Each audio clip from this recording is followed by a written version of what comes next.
Disclosure: I was invited by the Tank Museum and Panzer Museum in the past. The Tiger tank is heavily featured in documentaries, games and movies, for instance in Saving Private Ryan. The final battle is about US Infantry fighting German troops that have 2 Tigers available in the fictional village of Ramelle. Or another famous encounter in the movie Fury between a Tiger and several Shermans. Yet the question is, how often did US troops really fight the Tiger I on the Western Front? So without Italy, since well, the historical records about these encounters are thin, very thin. To get a basic idea about the Tiger, let us look where the Tiger units were in Normandy and also when they arrived. For the uninitiated, Tigers were, with few exceptions, organized in independent heavy tank battalions, schwere Panzerabteilungen, which were corps or army level troops. There were a few unicorn divisions like the Panzergrenadierdivision Großdeutschland that had their own organic Tigers, but regular Panzer divisions, let alone Panzergrenadierdivisionen, did not have Tigers. A heavy tank battalion had an authorized strength of 45 Tigers. Of course, quite often they were under strength due to combat and breakdowns. In June and early July 1944, 3 heavy tank battalions were or reached Normandy, and according to some sources the Panzerlehr division had 3 Tigers as well. As such, according to Zetterling, there were about 126 Tiger Is in Normandy. To put this in perspective, the Panzer IV was the most numerous tank with 841, followed by 623 Panthers, and although technically not tanks, there were also 455 Sturmgeschütze and Sturmhaubitze and 114 Jagdpanzer IV. So in total a bit more than 2000 non-Tiger tanks and Casemate tanks, so only about 5% of German tanks and Casemate tanks in Normandy were Tigers. Keep in mind that 126 Tiger Is is a cumulative number. Zaloga notes that on 1st July 1944 only 42 Tigers were operational, whereas the Allies had more than 6,000 tanks in Normandy at that time. Now back to the Tiger units. Be aware that these units reached Normandy with various delays. We have 3.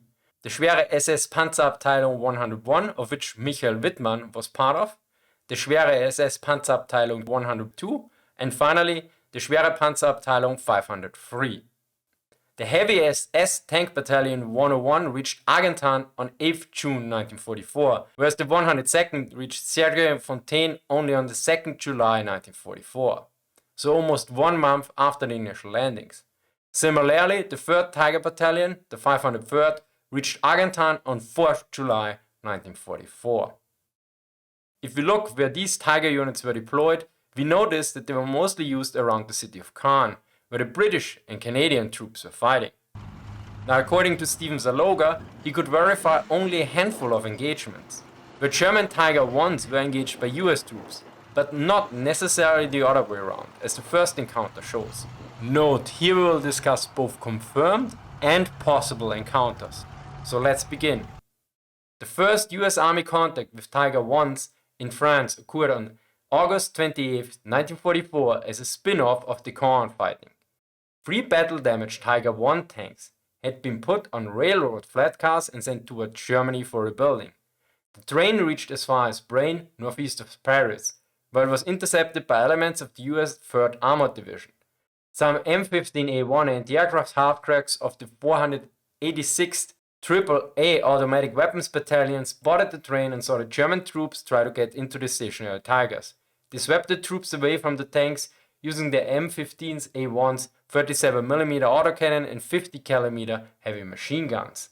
As a result, the damaged tanks were captured before they could engage the American force. The next possible encounter was in November 1944 with the schwere Panzerabteilung FKL 301, which was equipped with Tiger Is and the remote-controlled Borgward 4 demolition tanks. Here the Tigers would work as control tanks for the Borgwards. It faced units of the 2nd US Armored Division near Jülich, Edderen and Merzenhausen. Zaloga notes that some German kill claims could not be confirmed by US records. Another problem is that there were also a German unit with Königstiger in the area. As such, it is hard to determine in the US records if they were actually engaged with Tiger Is or IIs, although US records indicate an attack by 4 Borgward demolition tanks. As such, it was very likely that Tiger I tanks engaged US troops from 19th November to 21st November 1944.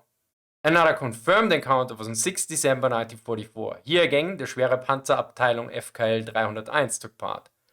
Now the reason for this is rather simple. At this point, there were only a handful of units left that used Tiger Is. So it will show up again later. Anyway, about this engagement, Zaloga notes, during the fighting that day, the Tiger I crews claimed to have knocked out 11 M4 medium tanks, though there's little evidence in American records to suggest any significant tank fighting in that area. 2 Tiger I tanks were lost inside the town during close combat against US troops, one to a 50mm anti-tank gun and one to a bazooka hit against the vulnerable rear end. Later that day, Schwere Panzerabteilung FKL 301 was pulled back over the Ruhr for replenishment and reconstruction. The next series of potential encounter happened during the German counteroffensive in the winter of 1944, known as the Battle of the Bulge. On 1st December 1944, the Schwere Panzerabteilung 506 received the Panzerkompanie Hummel, which was equipped with Tiger I tanks that became the 4th company, whereas the other companies had Königstiger. The battalion was engaged in several skirmishes, losing various tanks, but the war diary generally does not distinguish between Tiger I and Königstiger. Only the entry on the 17th January 1945 notes that the Tiger I was destroyed, but from its own crew. The war diary lists several engagements with kill claims, but also several days with Tigers being knocked out. As such, we can assume that there was very likely engagement between the Tiger Is and US troops. The next confirmed encounter happened in Elsdorf in February 1945. Here again, Schwere Panzerabteilung FKL 301 took part with at least 3 Tiger Is. Initially, the troops lost an M4 Sherman due to a German Panzerfaust or artillery fire, and then a Tiger knocked out a T-26 E3, which were renamed into M26 Pershing in March 1945.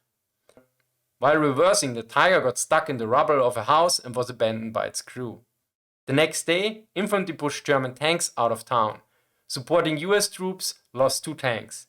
Then the US task force commander sent his last T-26 E3 Pershing. After doing some recon on foot, a plan for attacking a Tiger I in a dug-in position was formed.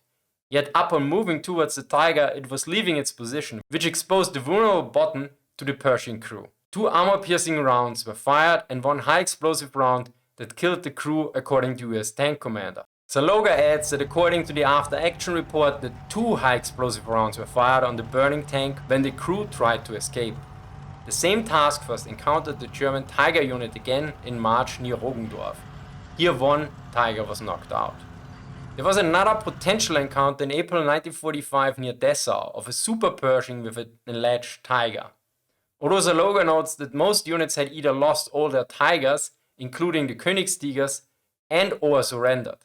So with all likelihood it was not a Tiger I. He suspects if it was a Tiger of any kind, it was likely a lone survivor of one of the few units left or an errant Tiger of an unidentified unit. Probably greatest irony is that according to Zaloga, the US forces on the Western Front faced the Königstiger more often than the Tiger Is. The reason for this is simple. First, during the initial fighting in Normandy, the Tiger units were deployed in areas where British and the Canadian forces were fighting. Second, at the same time, the Tiger I's production was discontinued in August 1944, whereas Tiger II production had started in late 1943. So by summer 1944, few Tiger Is were left, and those were mostly destroyed by British and Canadian forces. Of course, there were likely more encounters, since not all records are complete, and researchers might also have missed something. Yet overall, the encounters between Tiger Is and US troops were, according to Zaloga, very uncommon, which is also supported by the fact that the Tiger I was always a rare tank, and by summer 1944 has become very rare. Yet interestingly enough, everyone seems to be obsessed with the Tiger. Well, there's a good reason for this. Zaloga points out that the term Tiger in some cases became synonymous for any German tank. Considering that the most numerous tank in Normandy was the Panzer IV, which with armored skirts looked quite similar from a distance, The over-reporting makes sense, even more so if you keep in mind that the Soviets at first assumed that the Germans added armor skirts to make their Panzer IVs look like Tigers. Yet this aspect is not limited to the Tiger, no. Yet using one name for different objects is not limited to the Tiger alone. Zaloga also notes that any German gun might also be called an 88, referring to the 88mm flak gun. No matter if this was actually a light field howitzer or a Pak-40 anti-tank gun.